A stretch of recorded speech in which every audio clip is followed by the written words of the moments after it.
Cardinal Kin, a BatFamily Tim Drake time travel podfic written by the Royal Librarian and read by Heo Stories. Um, this is part 2 in the Battle of series. Part 1 is the last moments before Tim time travels, and Cardinal Kin, which is the main fic, is all what happens after. So you don't really have to have read or listened to part one first, but I've already recorded it. In this video, I'm going to be reading chapters 1 and 2 of Cardinal Kin. Here's the summary. Summary. Waking up in your 10-year-old body is jarring, to say the least. Presented with an opportunity he can't waste, Tim fixes everything. But at a cost no one remembers. They've forgotten it all. They've forgotten him. He convinces himself it's better this way because it is. Damien doesn't have the patience for high society, but if he has to conform, he might as well learn from the best. A continuation of Brothers Fight. This fic is also heavily inspired by The Drake's Spoiled Brat, I'm Sorry Dad, by Yellow Sprouts. I'll also link that in the description. Chapter 1 Bearings. Waking up in your 10-year-old body is jarring, to say the least. Tim wasn't thinking much when he set the machine back. He knew that would be consequences, knew he could end up pretty far in the past, but he didn't expect to be thrown quite so far back. Once he calms down and gets his bearings, though, he realizes the golden opportunity sitting before him.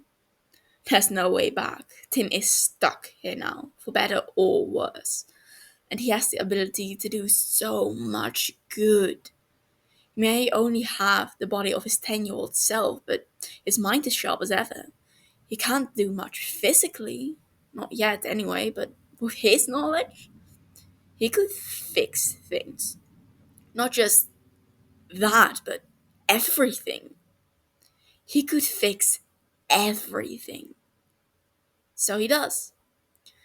At first, there isn't much to do. Dick is on his last year as Robin, and his and Bruce's relationship is in a downward spiral.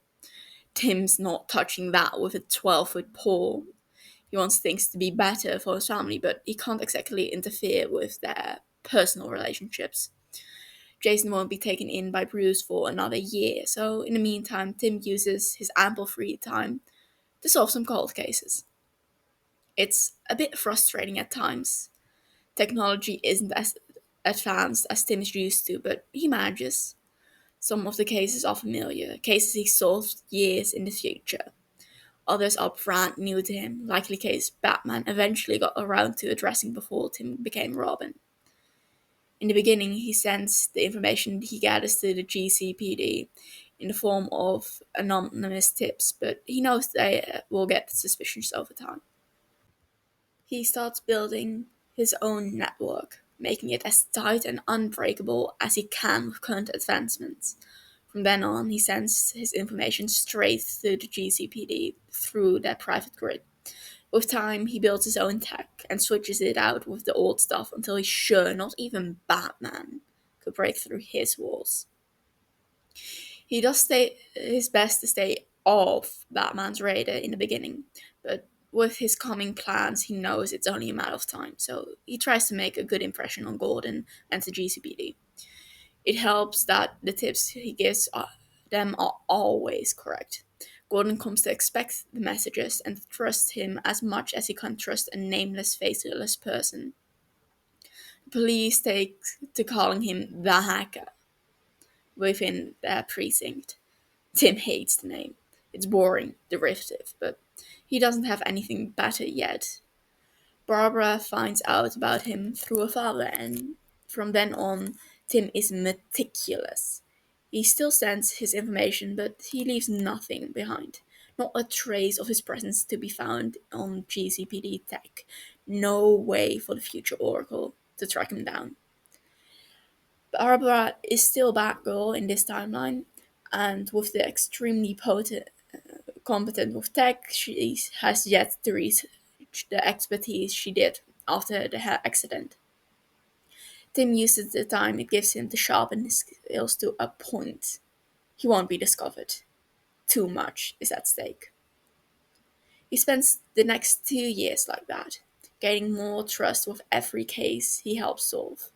In his civilian life, he makes quite a few alterations to the way he is perceived. If everything goes to plan and he eventually becomes some sort of vigilante presence in Gotham again, he doesn't want there to be a hint of suspicion thrown his way. Before, Tim was known to be a quiet yet inquisitive child. His parents demand nothing short of excellence from him, and it pushed him to reach genius levels of intelligence before he was even a teenager. This time, he holds himself back. His parents' demands are just as high, and he does meet them, but he's careful not to exceed them, knowing full well his parents' perception of him won't change either way. He ends up a year ahead in school instead of the 2 years he was ahead before. It places him just a year behind Jason at the Gotham Academy. When they were in school before, Tim was careful to avoid Jason's attention, not wanting him to draw any connections, but from the tiny kid in his grade to the kid with the camera he once saved from falling off a fire escape. Tim still keeps his distance, but he also creates a certain image of himself. Instead of a child genius, he's an arrogant know-it-all. Instead of being humble and timid, he's spoiled and snarky. He's the epitome of the typical whiny rich child. Just another entitled brat of the upper class, exactly the type of person Jason abhors. It doesn't help that Tim makes a point of making friends with Jason's bullies. He never participates himself. He actually manipulates them into backing off when he can, but Jason doesn't know that. Though they rarely meet in person, Jason and by extension the Wayne family have a decidedly bad impression of the kid next door, and it suits Tim's purposes perfectly. A year before Jason's trip to Ethiopia, Tim finally inserts himself into Batman's awareness. He's sure Batman has at least heard about the hacker from Gordon, but it's the first time he reaches out to the Bat directly. Hacking into the Bat computer and leaving a message on desktop is perhaps not the best way to gain his confidence, but the needs must and all that. Bruce is, and forever will be, a paranoid freak, so Tim has to gain at least some credibility with him before it truly matters. He starts small, giving him tips about events he shouldn't know about, threats that are in the midst of developing, etc. He's sure it drives Bruce crazy, but when Tim is proven right time and time again, he can't do much but accept it. Then Jason runs away to find his birth mother. Tim has had years to ponder the best way to address the events and stop Jason from dying. If we were so inclined, he could have stopped it all. He could have stopped Jason from looking for his birth mother at all. He could have made her disappear, made the Joker disappear. It would have become just another blip in time, passing by without notice. But he can't do that. Tim can't play God, no matter how much he might want to. Everyone has the right to choose what they do with their life, and either bask or suffer in the consequences. Tim knows that better than anybody. He can't take away Jason's choice, nor can he take away the knowledge and the heartbreak that will come from the experience. But he can save his life. So Tim lets the events unfold. It's not like he could change the tension already brewing between Bruce and Jason anyway. Jason runs away, he's sold out, and he's captured by the Joker. Then and only then does Tim interfere, sending all the information he has to Batman. Just another tip left on the display of the Bat computer. Batman knows enough about Tim's tips to know he's rarely wrong. Jason is tucked safely back into Wayne Manor the same night. Tim observes the fallout from afar. Jason doesn't come out unscathed. He's still injured, but not nearly as severely as Tim knows he could have been. Most of it is superficial, and Jason will heal up just under a month. Something about that night still shakes Jason, though, changes him. He's quiet at school in the weeks following, introspective. Tim knows what it's like to be betrayed by a parent, and he can only hope what happened doesn't ruin Jason's trust in Bruce. It doesn't. If anything, it seems the betrayal of his birth mother only opens Jason's eyes to everything Bruce has done for him. Jason had 3 different parents abandon him, fail him. But Bruce chose Jason. He showed Jason the value beyond his rage, beyond just being a tool to be used. Bruce isn't a perfect parent, but he tries to do right by his children, and it seems Jason sees that now. For Bruce's part, almost losing Jason scares him. It makes him a bit more cautious, a bit more willing to seek help outside his limited perspective. He gets Jason into therapy with Dinah for a while, and from then on, the Waynes are far more willing to address their sometimes, oftentimes, questionable mental health. Bruce makes a stronger effort to bridge the gaps between him and Dick. It's not an overnight process, but their relationship starts to heal, opening the door for Dick and Jason to mend their own hurts in a relatively short amount of time. They become near inseparable, brothers in every way, like they were always meant to be. It makes Tim both happier and more depressed than ever. The most unexpected outcome of the near tragedy, though, is Bruce's response to Tim. He leaves a note on the bad computer for Tim to find. Thank you. Should you ever need my assistance, you only need ask. Batman. It leaves Tim shocked and shaky. It's the first time he's been directly acknowledged by anyone from his work. Tim is careful to cut himself off from the people he works with. Whatever info he sends to the police or to Batman, he never gives them the way to respond, to speak with Tim, or in any way. Oh, they've tried before, especially Barbara, but Tim always shuts them out. He likes being the invisible hand. It's cleaner that way. Better for him. Better for everyone if he just doesn't exist. But Bruce's response sparks something in him. Bruce leaves the message on the desktop of the back computer for who knows how long, just waiting for when Tim would inevitably hack back into the network. Beyond the actual words, the note communicates a sort of acceptance. It's more trust than Tim ever thought he'd ever get from the bat. His response is simple, and for the first time ever, he gives a name. You're welcome. Signed, Cardinal. The years pass. Tim trains hard, gaining back his previous muscle mass, though for the most part, he leaves the field work in the capable hands of the bats. Jason outgrows Robin and transitions into his own hero, Blue Jay. Steph endears herself to the family again and takes up the Robin mantle for a time.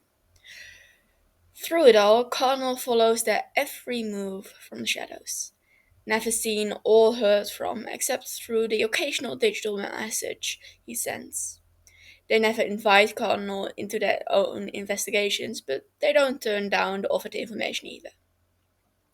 Tim prevents every major tragedy he can, but some things are out of his control. The more he changes the timeline of events, less the current information is.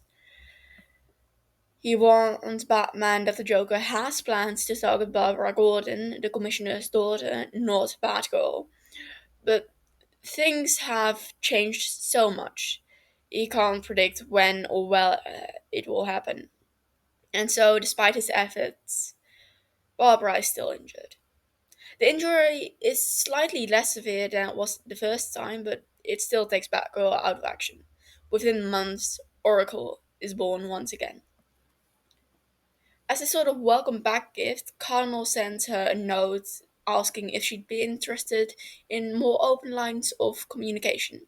He always planned to be their ally in the shadows. Establishing a form of communication is only logical, right? With Oracle's approval, he remotely installs a chat box of sorts into her network. A direct line from him to her so they can send messages back and forth. The program is heavily encrypted and set to destroy itself the moment someone tries to hack their way in, along with the network it's installed into. Oracle takes the threat in kind and doesn't attempt to break the encryption.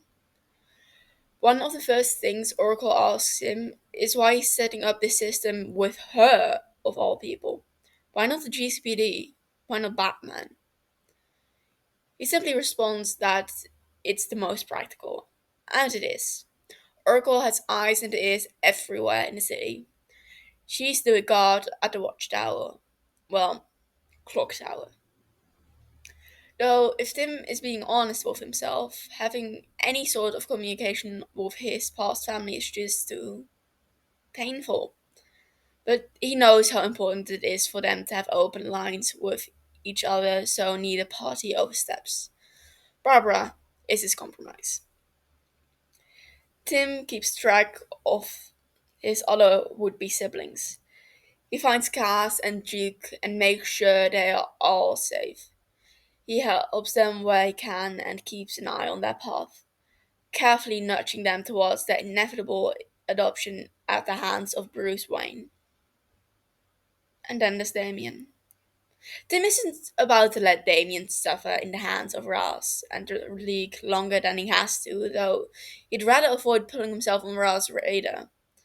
When the time is right and Tim needs Bruce distracted, he tracks down Talia and leaves her a carefully timed physical note written in crimson ink, warning her of Raz's future plans for Damien in the near future. He doesn't know how she convinces Raz, but not a month later, Bruce Wayne announces the welcome of his youngest son to the public. When Tim is 15, his parents are killed by raiders at the most recent dig site. Tim mourns them all over again, mourns the fact that even in this timeline, Tim wasn't enough for them to stay. Tim finishes up school, graduates early, and has himself emancipated, prevents the whole time stream incident, then goes on a trip. He tells the press he's touring the world for the next year. In reality, he goes hunting. He's finally at the point physically where he can track down a few of his old mentors and even go some of his old enemies personally. It's the first time he dons his newly crafted Cardinal uniform. He meets and re-meets many people on his travels, making a name for himself in underground space where heroes and villains both roam. No one ever sees his face or learns his true name. Tim returns to Gotham just a few months shy of his 17th birthday, with both new allies and enemies. Connell kept in contact with the Bats while abroad so as to not raise any suspicion. It's not like they ever knew where he was to begin with. They're used to not hearing from him for a few weeks or months at a time. Upon returning, though, Connell starts to go out on the streets. He's rarely seen by anyone, person or camera, but whispers start traveling throughout the city of another shadow stalking the rooftops. He takes off his parents' company, still the youngest CEO in history, blah blah blah. From then on, he starts shifting his image again. He's older now, no longer a child, and a prominent business owner. He refuses to be talked all over like he was when he was running Wayne Enterprises. He's still a Nepo baby, but he embraces the fact, throwing his name and wealth around when the situation calls for it. It's public knowledge he's smarter than the average teenager, having completed school so quickly. He used it to his advantage, taking on the persona his mother was most known for, which was, well, a bit of a bitch. He's the epitome of grace and good manners until challenged. He's witty in conversation, well, more snarky than anything, but still likable to some. When the inevitable doubt and conversation comes his way, questioning his age, experience, and intelligence, he uses his tongue like it's a weapon, tearing apart his victims without ever lifting a hand. He's been called a vindictive bastard more than once. Despite his age, the public quickly learns not to mess with him. He's just another selfish, arrogant upperclasser with no care for anybody but himself. It's not the perfect cover, but he started his time as Cardinal so young that the few who know of his existence would never connect him with his alter ego. Before he knows it, Tim's 18 again, the same age he was when he first jumped back. Thus, so far, Tim has done everything he set out to do. Cass and Duke are officially Waynes again. His family is altogether safer and happier than they ever were. Gotham is a better place. The world itself has suffered less for all that Tim sacrificed. Another year passes, and Tim convinces himself it's enough. He fixed it. He fixed everything. Does Tim's chest feel a little more hollow every day? Sure. Does the pain of loneliness come for him every night? Obviously, but it's all worth it. His family's safety is worth it. Never having to see his little brother's lifeless body again is worth it. That was chapter 1 of Cardinal Kin. I apparently lied in the intro. I'm going to upload the two chapters separately, but well, all on the same day. Please subscribe if you want to make sure you hear all the rest of the chapters. I upload on Saturday evening, night slash Sunday morning, depending on where you're in the world. Yeah, I hope you enjoyed it.